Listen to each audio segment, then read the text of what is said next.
In everyone's life, in my opinion, everybody comes to that Y in the road. We've all faced it. I don't care what kind of family you come from. I don't care what your social economic values and situation is in your family or your community. We've all faced that. Are we going to turn left or are we going to turn right? You know, and some of us turn left and we don't do the right thing. We don't go right and follow what we're supposed to do and what we were taught to do from our, you know, grandmother, fathers, mothers, you know, our aunts and uncles. And so when you do go left, I am a huge proponent in especially people who have made one mistake in their life, big mistake, but a big, you know, made a mistake.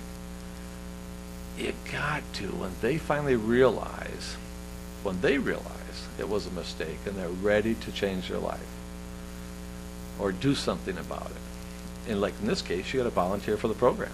It's not mandatory. You have to volunteer for the program, that you'll do this, and you sign basically a pledge and blah, blah, blah, you know, and that you'll do this, this, and this, and abide by these rules. And at that point in the time in their life, you're not going to get those opportunities very often in someone's life that is troubled and has a troubled childhood or a young adulthood. At that point is when it's the perfect intervention time to really have a program like this one that really does intervene. It helps. And it helps because they have acknowledged they want the help. They do it in different ways and show it in different ways, but they actually are ready to do the right thing, or at least try to do the right thing to get their life straightened around. And that is, to me, is the pivotal point where you really get the maximum benefit of a good program that can really change a child's life.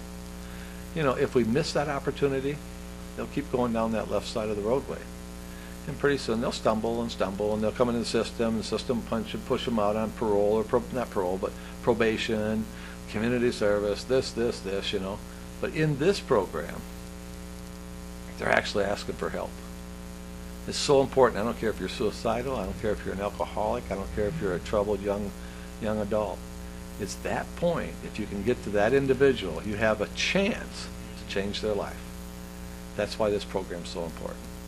And that's why it needs to be funded. And it's only $1 million. And if you look at the statistics and how much it's going to cost the state of Michigan if we don't take that opportunity, how much are we going to spend on that individual the rest of their life? And wouldn't it be smarter to spend the Michigan dollars right now to save Michigan dollars later on?